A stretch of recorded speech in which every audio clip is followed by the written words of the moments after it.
Yeah, back with another vlog. It was a long night last night, as you all know. Obviously, you should probably know by now. Obviously, I'm a big LeBron fan and follower. I don't care if you call that bandwagon or not. I really don't give a damn if you want to call that bandwagon. Following LeBron all the time, but I'm committed to whatever he does. So I follow him. I follow Cleveland. And it's not really that hard for me.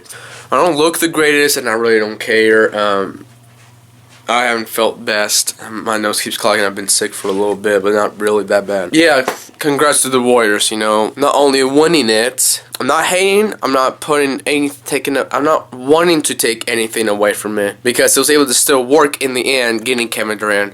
But in the end, getting Kevin Durant was just giving them that one extra player that they didn't have the year before with Harrison Barnes, who was no threat scoring at all. Now getting Kevin Durant, who's that LeBron kind of player who can take over a game, your go-to scorer because he can score anywhere. He could be your leader. If it ain't Steph, it's Durant that helps with that category. But in the end, it's Steph Curry. He is their guaranteed leader. He's been there the longest. Between him and Durant, obviously. Yeah, they won. They earned it.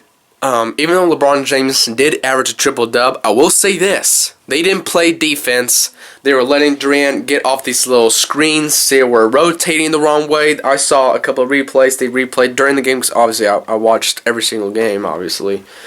When Clay was rotating to the corner, they're like, LeBron was helping Dave on JR or whoever was on Clay to not let him get an open three, and they were just leaving Kevin Durant wide open underneath the rim, and Steph would throw no passes to Iguodala and whatever, and they were getting away with it because Cleveland wasn't playing any defense. They were leaving players wide open underneath the rim. They were getting open lanes to the dunk. Iguodala had a couple of just running into the lanes for the dunk.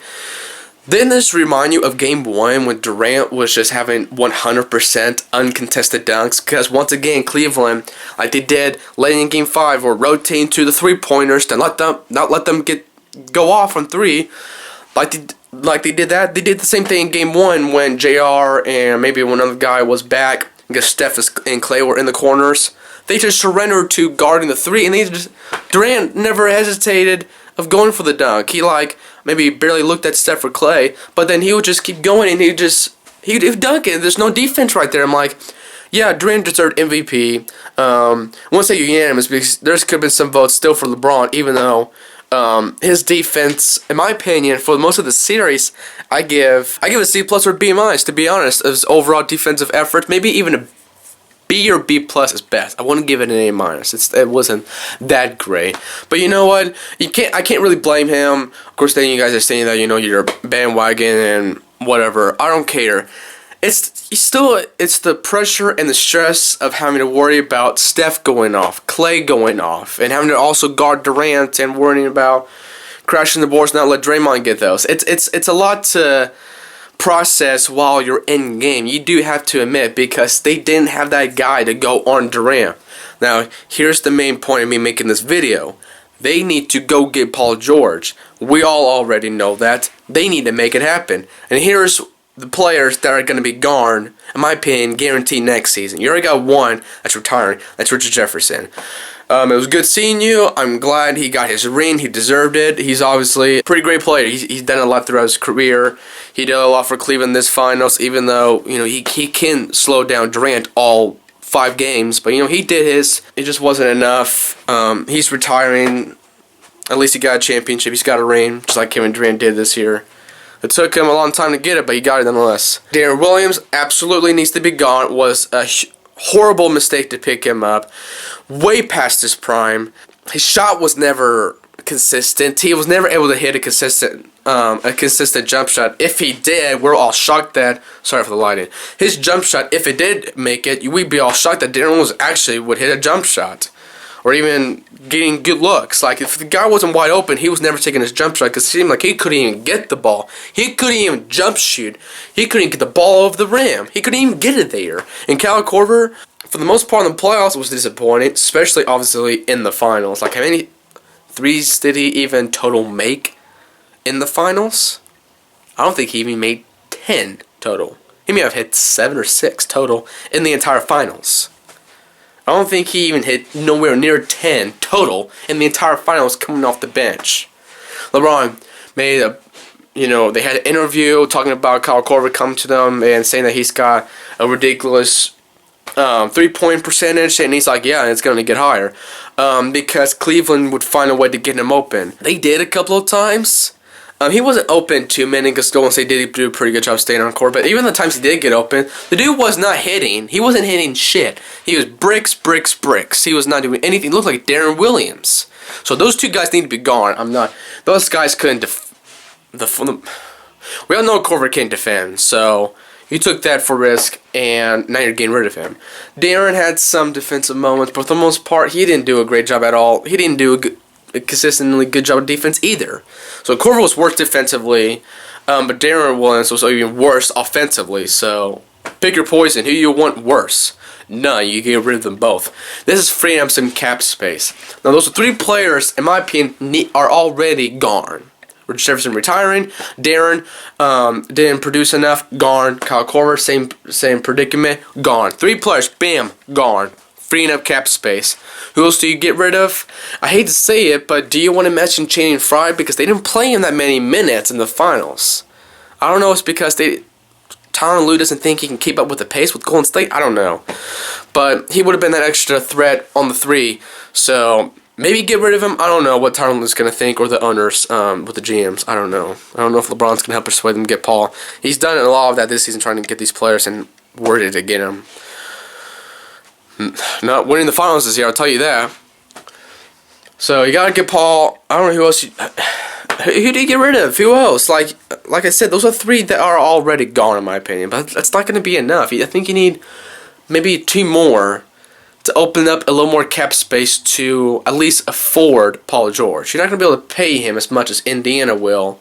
He's going to have to accept the pay cut nonetheless. We already know that. That's obvious, but they need to still at least pay him a good amount to still at least make it easy for him to want to come to Cleveland, that they'll still pay him enough, while also he's on a team that he knows that he'll win a lot of games, be a threat in the playoffs, and be a threat in the finals to win it. A championship caliber team that's a threat to win it, as long as they stay healthy. That's what Paul George needs to be thinking this offseason right now.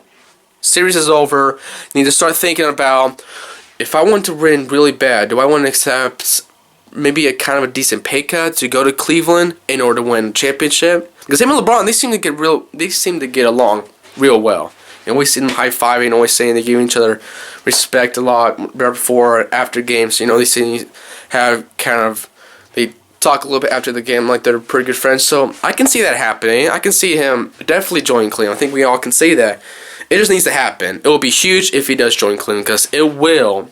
It could get them over the hump against Golden State. We don't know that. But obviously we all know he will be guarding Kevin Durant. Not LeBron. He will be guarding him, because obviously the starting lineup would be this. Kyrie Irving at the 1.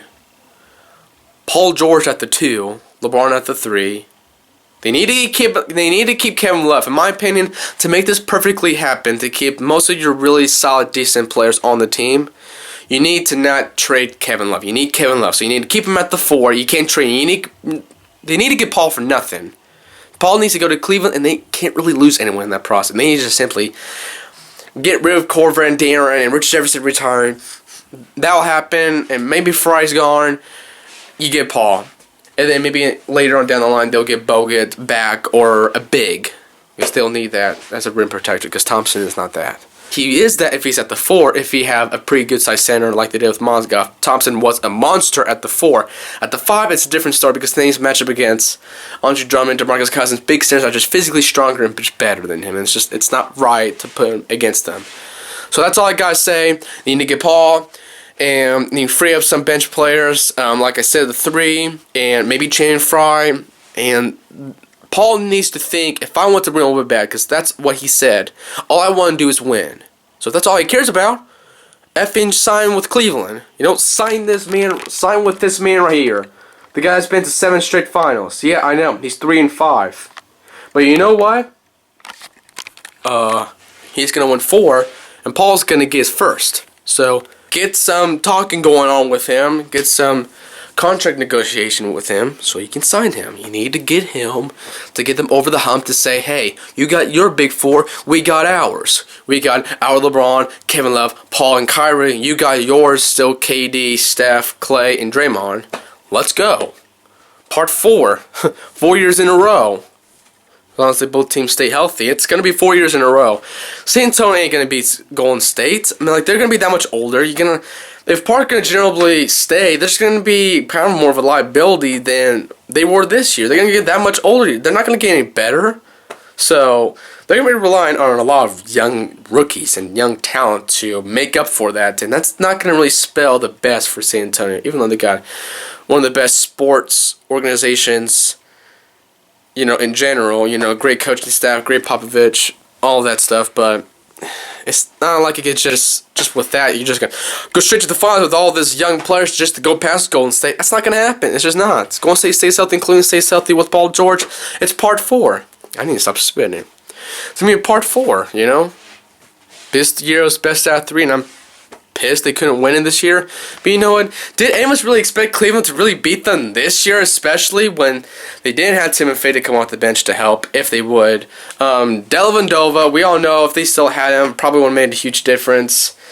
They looked older. Cleveland looked older. I didn't get it. They just looked older, and the players they did get, that LeBron persuaded the GMs to get, like Andy Griffin, stuff like that, and Dan Gilbert, he persuaded to get them. They were just offensive stars, but they weren't known for defense. That was LeBron's mistake. He should not have done that. He needed to get Paul this year. If they don't get Paul this year, Golden State's going to win it again. If they stay healthy, Golden State will win another title. They will go back-to-back years. That's all I got to say, so like and subscribe. Hashtag Paul George for Cleveland. Can't lose love. That's all I got to say. That's good. That's what's going to win in the final. I think that will beat Golden State in 7-game series. That's all I got to say about that. Enough said.